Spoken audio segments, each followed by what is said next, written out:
Have you ever wondered why things seem to cost more these days? Like your groceries, gas, or even that streaming service you use. It's not just your imagination.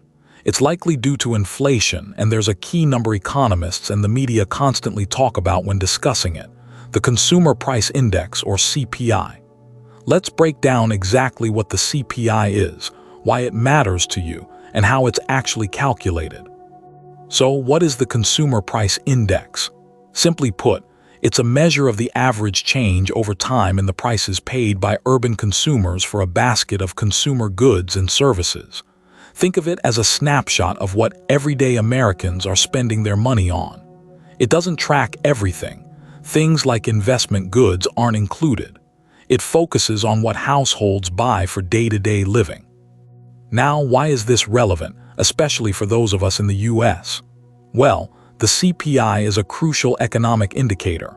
It's used by the government to track inflation, but also to adjust things like Social Security payments, tax brackets, and even wages in some cases.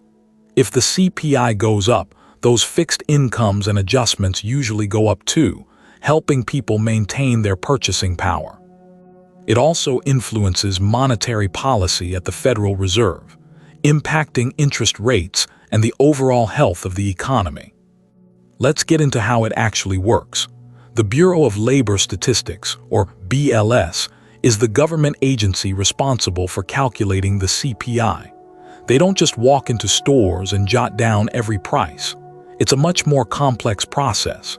They survey tens of thousands of families to understand their spending habits, identifying what they buy most frequently.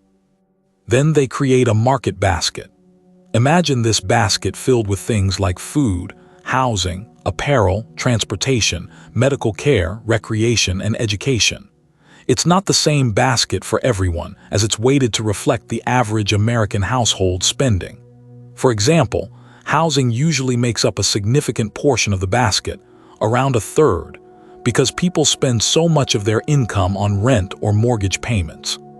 Food is another large component, but clothing and entertainment take up a smaller percentage. The BLS meticulously tracks the prices of these items in 75 urban areas across the country. They collect data from various sources, stores, websites, and even phone calls. Let's say, for simplicity, our market basket only contains 3 items: a loaf of bread, a gallon of milk, and a gallon of gasoline. Last year, bread cost $3, milk cost $4, and gas cost $4. So, our total market basket cost $11. This year, the price of bread goes up to $3.50, milk stays at $4, and gas increases to $5. Now, our market basket costs $12.50. To calculate the CPI, the BLS uses a base year as a benchmark. Let's say 2020 was our base year, and the CPI was set at 100. This year, with our market basket costing $12.50 compared to $11 last year, we can calculate the CPI. The formula is current year cost slash base year cost, 100. So $12.50 slash $11, 100 equals approximately 113.64.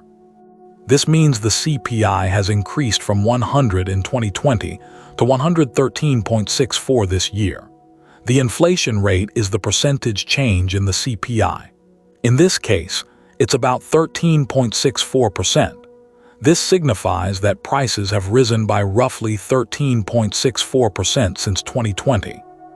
Of course, the actual CPI calculation is far more complex, involving hundreds of goods and services and sophisticated weighting methods.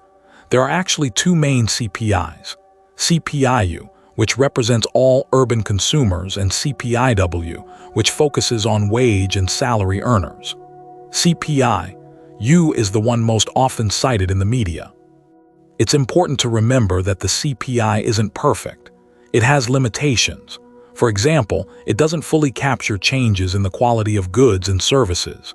If a new smartphone is more expensive than the old one but offers significantly more features, the CPI might not fully reflect the added value. Also, It doesn't account for substitution bias. If the price of beef goes up, people might switch to chicken. The CPI might still be measuring beef prices, even though consumers are buying less of it.